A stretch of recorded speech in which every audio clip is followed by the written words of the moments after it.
Hi everyone, it's Tom. I thought I'd do another video tonight in the same vein of the past couple that I've been doing, which are veering away from readings for fictional characters and more into just some techniques that I have been using over the years or that have helped me. And one of the things I was thinking about, and it happened to be just after having a few random conversations with people, was about how one sort of starts to move from that beginner phase into a more intermediate phase. And that was one of the things I struggled with when I started, was how do I move from that space where I've been reading every book I can get my hands on, and I've been keeping this journal, and I'm doing daily draws and that sort of thing. How do I become more confident reading for other people?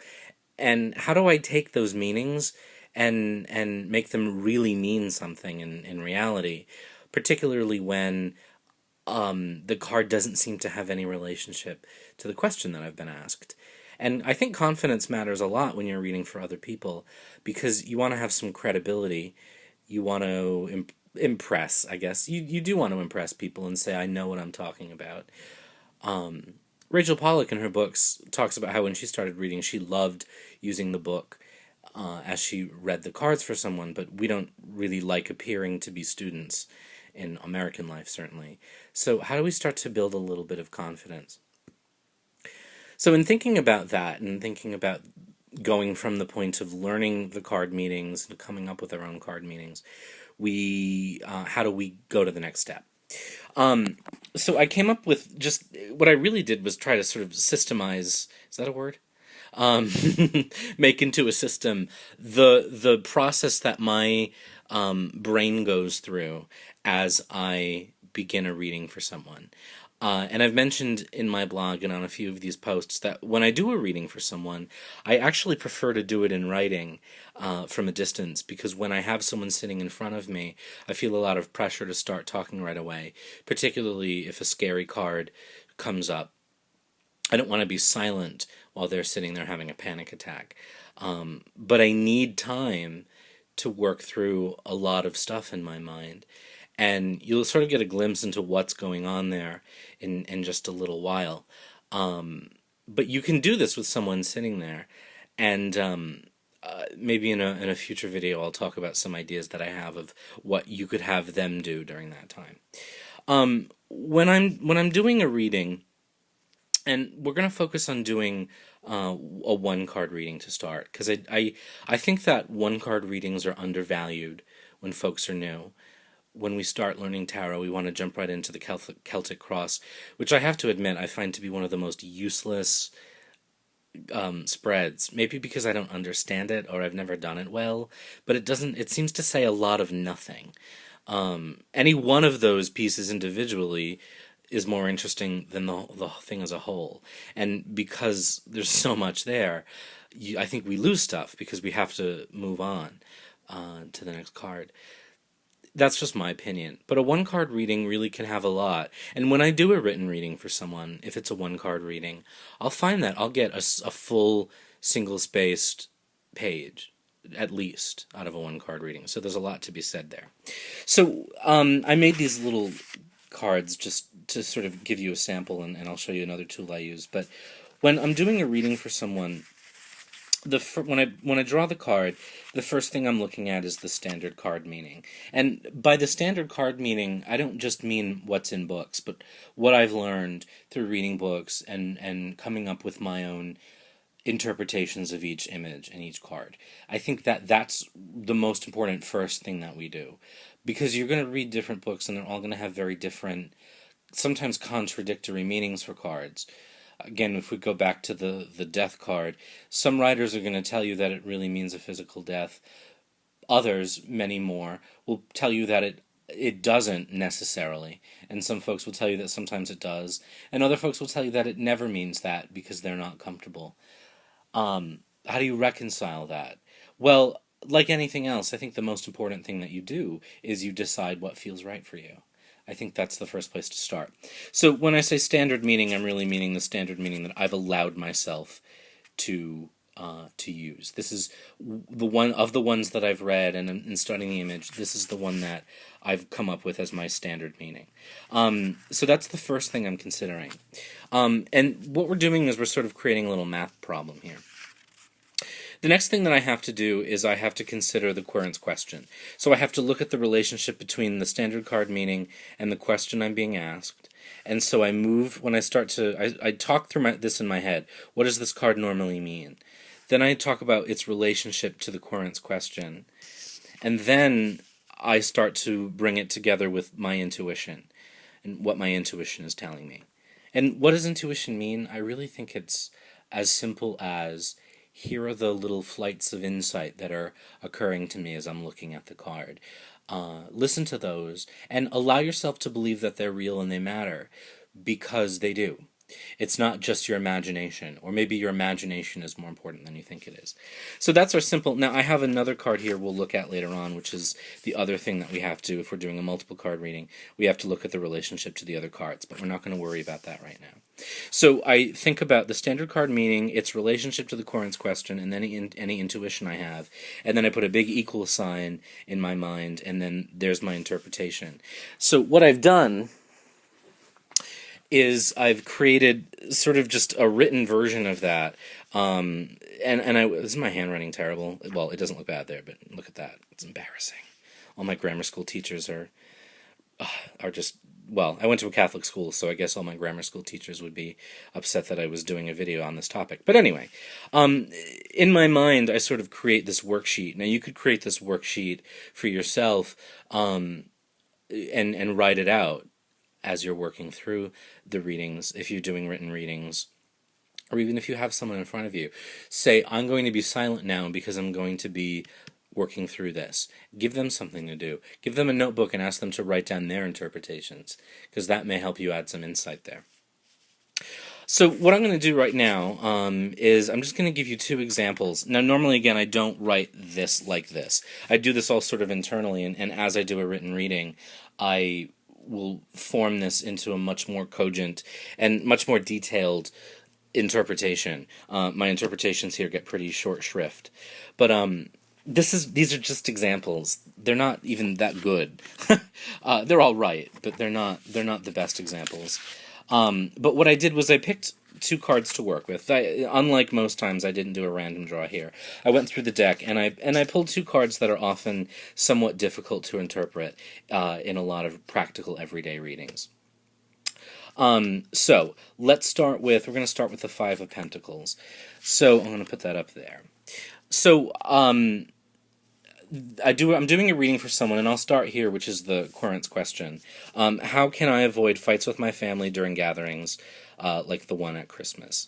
So that's what they've asked me, and this card comes up. Right, so I now need to figure out what the card usually means for me. And over the years, I've accrued more meaning than this, but these are just the ones I jotted down quickly. Common meaning is poverty, being shut out from the warmth within, feeling abandoned, or actually being abandoned by a group, such as a church. So that's my traditional meaning for the card. And then I start to think about it in terms of the relationship to the question, and this is where my interpretation starts to come into play. This is a card that often has a religious implication, as you can see here. So I start to ask myself, is religion the conflict? Does she feel like she's being shut out from an institution? Maybe her family. Has she left the church and the family's still in? In this case, do the pentacles represent politics? And I'll talk more about that in a second. Does she let her beliefs cause the conflict with her family, with the group? If so, she's probably in the minority. And I ask that because that's not an uncommon thing for people in relationships with their family. And then here I wrote politics. I made a little note there and I said taxes, which is a common fight right now. But of course, pentacles relating to money might be related to taxes. So then I start to use my intuition as I marry the standard meaning to the querent's question, and then I come up with an interpretation. And again, this is a fairly perfunctory interpretation based on this. Normally I would go into more detail, but I would say that she seems to have a strong interest in social justice because of the poverty depicted on the card. Does her family feel otherwise about social justice? She may have to accept that, or she's going to continue feeling shut out. There's going to continue to be conflict. She may need to find ways to support her beliefs that leave her family, that leave her family's long-held beliefs out of hers. She may have to support her beliefs by going through the church, and by church we mean the institution, the family, rather than around. So she may have to sacrifice her politicking, her activism for her family gatherings, and find a way to either convince them covertly or to go around and do what she's doing without them.